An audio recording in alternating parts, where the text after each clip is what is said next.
زما په مغز کې یو بل کس ده، هغه چې ښایي زه ورته مهم یم خو په اصل کې دروغجن ده.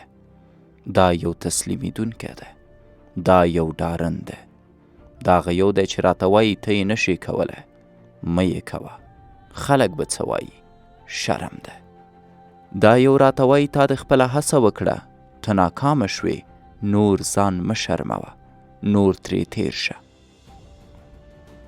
خو زه دې دروغجن ته غوږ نه نیسم، تاسو هم ورته غوږ مه نیسئ.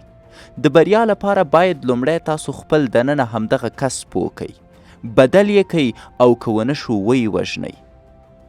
پوه یې کړه چې درېدل زده کي، پوه یې کړه چې جنګ کول زده کي، پوه یې کړه چې ګټل زده کي.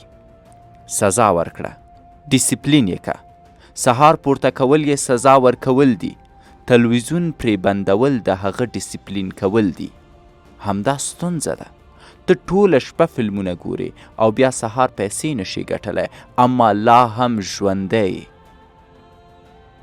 ته مفلسه یې ځکه ته وخت لرې چې ورنه ګټه نشي اخیستی. باید نور له ځان سره لوبه بنده کړې. نور باید لوی شي، نور باید پوه شي. ته نور باید تسلیمیدل له ژوند لرې کړې. نور باید ستړي کېدل له ذهنه وباسې. نور تر هغې نشي درېدلی تر څو دې چې خپلې موخې ته نه وي رسېدلی.